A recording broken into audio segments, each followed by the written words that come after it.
sobre esse assunto, Donald Trump e Lula, tudo que se resolveu, tudo que ainda não se resolveu.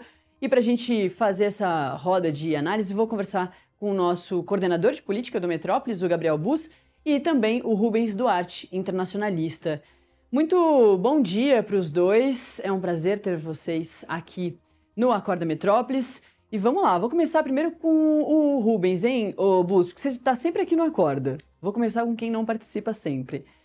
Bom dia de novo, professor. Bom, vamos fazer um resumão, eu já fiz aqui, mas na sua visão, o que a gente pode destacar de mais importante? Um pouquinho antes da reunião começar, o Samuel Puncher, nosso repórter, que daqui a pouquinho vai trazer ainda mais detalhes diretamente lá de Washington, ele tinha mostrado que a comitiva do presidente Donald Trump era bastante comercial. Tinha ali a representação do comércio, do tesouro, e mesmo dentro ali da seção da Secretaria de Tesouro tem outras pautas também, como a gente viu ano passado. Mas que o indicativo seria, a conversa deve ser muito mais comercial do que outras questões ali, devolução de Marcelo Ivo, policial federal lá que participou ou não da captura do Alexandre Ramagem, que essas outras pautas ficariam de fora. Na sua visão, teve avanço positivo ou, na verdade, talvez esse avanço só apareça daqui a esses 30 dias, quando as duas comitivas continuarem conversando e negociando diversos pontos? Bom dia, Natália. Bom dia, Gabriel. Todas e todos que nos assistem. É um prazer estar aqui no Metrópole com vocês. Eu acho que o ponto foi positivo, sim, não necessariamente pelo avanço das negociações, mas pelo simbolismo todo que essa visita teve. Então, a gente estava num momento que era muito ruim das relações entre os Estados Unidos e o Brasil. Os dois presidentes, inclusive, olhando pelo lado doméstico, não estavam em bons momentos políticos. E essa reunião veio para aparar algumas arestas, né? Mostrar que ainda são amigos, mostrar que ainda há diálogo, mostrar que os Estados Unidos é o parceiro mais importante tradicionalmente do Brasil, muito embora durante o governo Trump tenha ocorrido essas rusgas, né? Esses problemas de comunicação. Então, de fato, a gente tinha uma expectativa de uma pluralidade gigantesca de assuntos para serem conversados. A expectativa era que todos eles fossem tocados de uma forma ou de outra, mesmo porque a reunião durou 3 horas, né, uma reunião muito longa, mas depois da reunião, né, teve a coletiva de imprensa do Lula e depois também algumas falas do Trump que mostraram que o assunto, na verdade, ficou focado entre alguns pontos muito específicos, principalmente da tarifa, que parece ter sido uma decisão do Trump, né, uma preferência do Trump.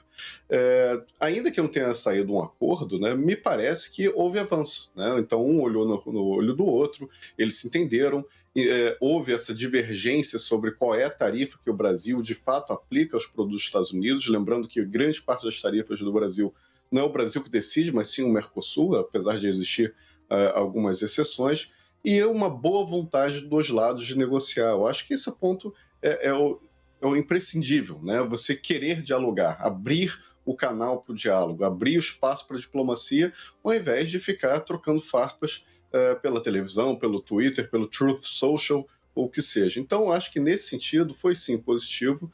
De fato, os dois finalmente sentaram, conversaram, não houve nenhuma cilada armada para o Lula, como houve para outros presidentes, né? Então, isso é um ponto também que a gente pode olhar como positivo, e agora as duas delegações voltam para discutir, né, os pontos mais específicos, e os outros temas também vão continuar sendo discutidos ao longo do tempo. Ô Bus, bom dia agora diretamente para você. Também queria ouvir o teu balanço. O presidente Lula, inclusive, para evitar constrangimentos com a imprensa internacional, ele negociou ali que eles não fizessem aquela fala inicial, mesmo antes da reunião, aos jornalistas no Salão Oval, que aconteceu lá na Malásia, naquele encontro que foi o primeiro logo depois daquele encontro repentino na Assembleia Geral da ONU, em que ali já houve uma conexão, de acordo com o próprio presidente Donald Trump. E lá na Malásia, o presidente Donald Trump já fez uma fala ali, começou a responder os jornalistas antes mesmo da reunião.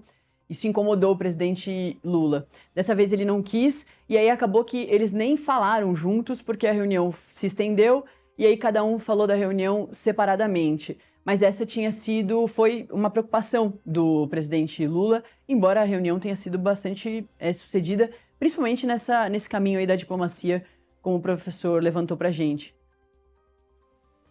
Bom dia, Nath, bom dia ao professor, bom dia também a quem está nos assistindo. Pois é, foi uma reunião bastante produtiva para o lado brasileiro do ponto de vista de evitar qualquer tipo de constrangimento. Havia uma preocupação muito grande no Planalto, no Itamaraty também, embora a ala política do governo fosse mais reticente a uma reação negativa do Trump, né, do que a diplomacia. A diplomacia já entendia que as coisas estavam melhores do ponto de vista de não ter uma previsão, ou pelo menos algo que desse algum embasamento para Trump fazer qualquer tipo de constrangimento. Mas o lado político entendia que Trump é uma pessoa volátil, então dependeria muito do humor dele naquele dia. E aí, quando Lula consegue, ali, ao chegar ao Casa Branca, fazer esse acordo de não ter essa primeira foto, vamos dizer assim, imagens, onde toda a imprensa entra, faz imagens e até perguntas ali antes de iniciar o encontro, ele foi uma tentativa ali vista por aliados de que era uma tentativa de não minar, às vezes, o campo da negociação, porque uma pergunta ou outra atravessada poderia contaminar o debate e também influenciar os humores depois para a reunião. Então, se evitou esse momento. E aí, Trump também concordou com isso, a reunião durou essas 3 horas, e como o professor bem destacou aqui, há essa questão de que não foi resolvida as tarifas, Lula não saiu com tudo o que queria, isso é um fato. Lula gostaria de ter saído de lá com um acordo, até com algum anúncio, mas não foi, está longe de ser um desastre ou qualquer tipo de uma visita negativa. Pelo contrário, coloca, inclusive, uma posição favorável ao Lula candidato à reeleição, uma vez que há sempre o questionamento de que o Brasil acabou com suas relações com os Estados Unidos. E a foto com Trump, a própria fala de Trump e fala de Lula mostram que não, que há um ambiente pacificado, embora, claro, tenha todo esse embate que envolve os presidentes. A gente sabe, eles divergem em muitos pontos, mas, de longe, o encontro não foi um fracasso, pelo contrário, houve sim avanços, não exatamente como o lado brasileiro gostaria, mas houve sim resultados produtivos. Inclusive, há um fato que eu gostaria de destacar, Nath, para complementar, que Marco Rubio foi uma ausência, né, do lado americano, o que mostra que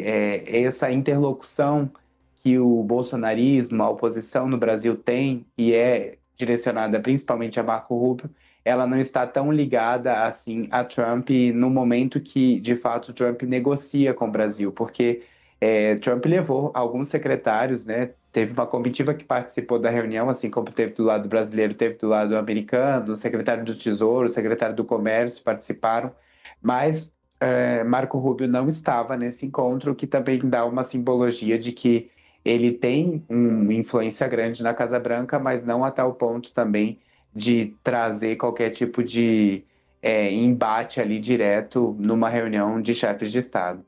Esse ponto do Marco Rubio é muito interessante, professor, porque o Marco Rubio ele é tido como esse cão de guarda do presidente Donald Trump, né? Com o Zelensky, por exemplo, naquele evento bastante vergonhoso, constrangedor, principalmente para o Zelensky, foi o Marco Rubio que estava ali.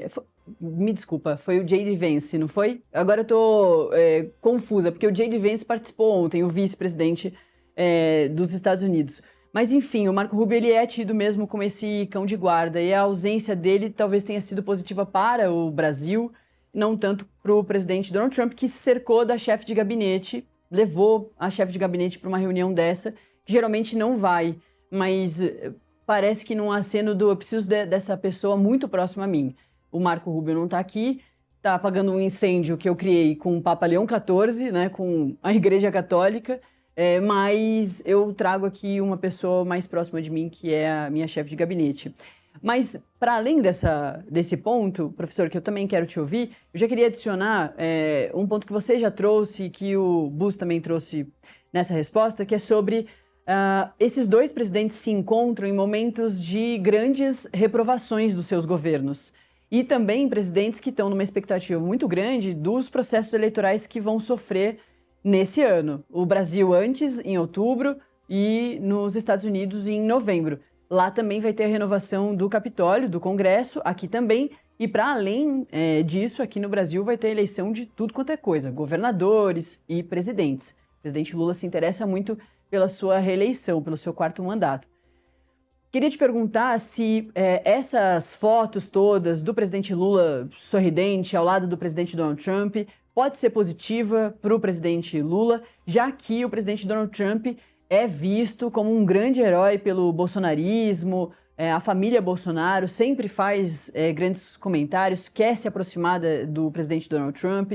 Se essa boa relação com o Trump, na verdade, é bastante positiva para o presidente Lula, que está com a máquina em mãos.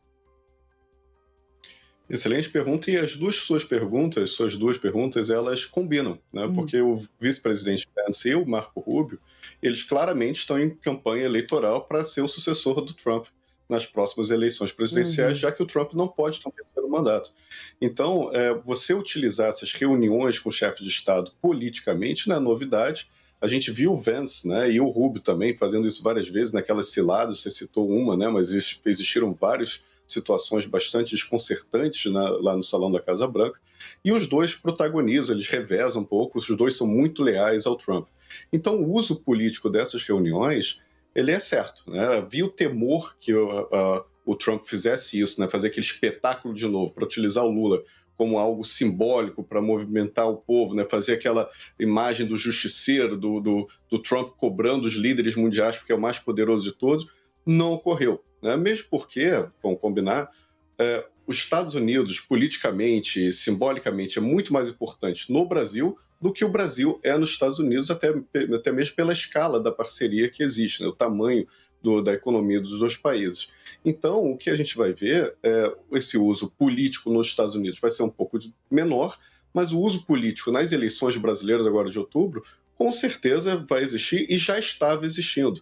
Se a reunião fosse ruim, ainda bem que para o país não foi uma reunião ruim, foi uma reunião boa, mas se fosse ruim, haveria o uso de radicalização. O presidente Lula sairia de lá falando de defesa da soberania, falando que não se curva para outros líderes, enquanto o uso político do Trump seria mais simbólico, né, de líder desse movimento de extrema-direita e liberal pelo mundo, e bem próximo ao bolsonarismo, como você mesmo disse. Agora, como a reunião foi boa, de fato, o Lula sai de lá com uma imagem mais de estadista, de moderado, que consegue dialogar com todos os países, com todos os líderes, independentes de quem sejam, que consegue defender o interesse brasileiro. E pelo lado do bolsonarismo, do Flávio Bolsonaro, eles vão apontar uma certa incoerência do presidente Lula, porque há 2 semanas atrás ele estava semanalmente em reuniões com líderes europeus, outros líderes do mundo, fazendo críticas muito ácidas ao Trump, né? Então, o que vai acontecer, eles vão apontar essa incoerência. Você fala bastante sobre o Trump, critica bastante, mas chega na hora H, você aperta a mão, tá sorrindo, senta junto, come salada sem laranja com o presidente Trump. Então, claramente, o uso político vai acontecer. Essa era a única certeza que a gente tinha. Mas, de fato, me parece que dessa reunião o Lula sai fortalecido, inclusive politicamente, aqui no âmbito doméstico. Ô, Bus, também acho que vale da gente falar dessas pautas tão importantes para os dois lados, que sim, devem avançar ou não mais para frente. Eles não saíram, né, com nada assinado, nenhum acordo já fechado,